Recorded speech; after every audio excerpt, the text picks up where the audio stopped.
నమస్కారం. Voice monkeys media ప్రేక్షకులకు విశ్వావసునామ సంవత్సర ఉగాది శుభాకాంక్షలు.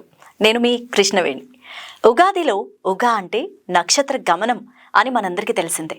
ఇంకొక విధంగా చెప్పాలంటే యుగం అంటే రెండు లేక జంట అని కూడా అర్థమట. అంటే ఉత్తరాయణం దక్షిణాయనం అలా పిలువబడే ద్వయ సంయుతం ఈ ఉగాది.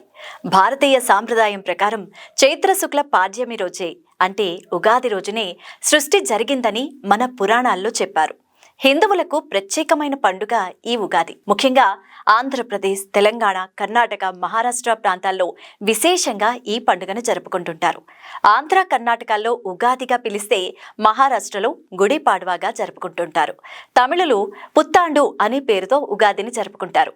మలయాళీలు విషు అనే పేరుతోనూ, సిక్కులు వైశాఖి అనే పేరుతో, బెంగాలీలు పొయిలా బైశాఖ్ అనే పేరుతో ఈ ఉగాది పర్వదినాన్ని జరుపుకుంటూ ఉంటారు.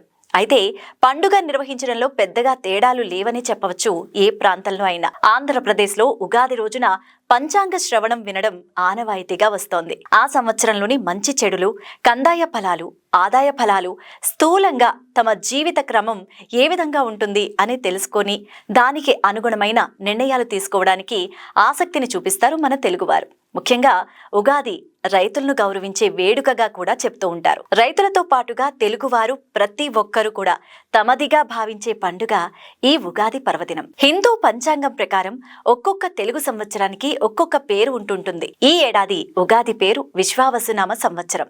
మార్చి 30వ తేదీ ఆదివారం పాడ్యమి తిథి నుంచి ఈ విశ్వావసునామ సంవత్సరం మొదలు కాబోతోంది. మనిషి ప్రకృతికి కాలానికి అనుగుణంగా జీవిస్తున్నాడు కాబట్టి ప్రకృతి నూతనంగా మారినప్పుడు మనిషి జీవన విధానం కూడా నూతనంగా మొదలవుతుంది. హిందూ పంచాంగం ప్రకారం ఒక్కొక్క తెలుగు సంవత్సరానికి ఒక్కో పేరుంది కాబట్టే ఈ విశ్వావసునామ సంవత్సరంలో 2025 మార్చి 30న కొత్త సంవత్సరం మొదలు కాబోతోంది. అంటే ఈ సంవత్సరం అధిపతి సూర్యుడుగా చెప్తున్నారు. ఉగాది పండుగ రేవతి నక్షత్రంతో ప్రారంభమవుతోంది. అందువల్లే కొత్త ఏడాదిలో ప్రజలు చాలా సౌమ్యంగా ఉంటారట అని పండితులు చెప్తున్నారు. ఈ నక్షత్రం వల్ల కలిగే శుభ ఫలితాలను మార్గశిర మాసంలో కనబడతాయని చెప్తున్నారు పండితులు.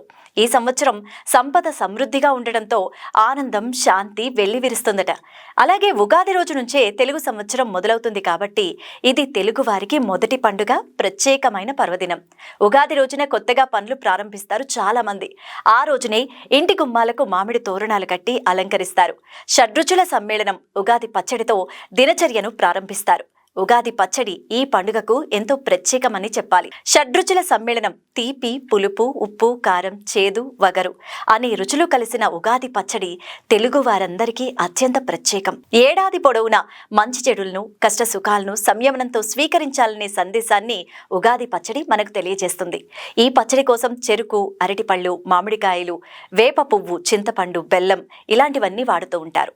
అయితే పురాణాల ప్రకారం వేదాలను హరించిన సోమకుణ్ణి వధించి మత్స్యావతారధారి అయిన విష్ణుమూర్తి వేదాలను తిరిగి బ్రహ్మకి అప్పగించిన శుభదినం.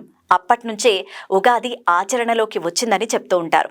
చైత్ర శుక్ల పాడ్యమి నాడు విశాల విశ్వాన్ని బ్రహ్మదేవుడు సృష్టించాడట.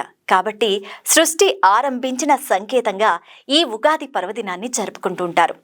అలాగే శాలివాహన చక్రవర్తి చైత్ర శుక్ల పాడ్యమి నాడే పట్టాభిషిక్తుడై తన శౌర్య పరాక్రమాలతో శాలివాహన యుగకర్తగా పేరు పొందాడని ప్రతీతి. ఇలా ఎన్నో పురాణాల కథలు ప్రాచుర్యంలో ఉన్నాయి. మరి ఈ విశ్వావసునామ సంవత్సరంలో ప్రజలంతా సుఖంగా ఉండాలని, అడ్డంకులన్నీ తొలగిపోయి ఆనందం వెల్లివిరియాలని మనస్ఫూర్తిగా కోరుకుంటూ మీ అందరికీ ఉగాది శుభాకాంక్షలు.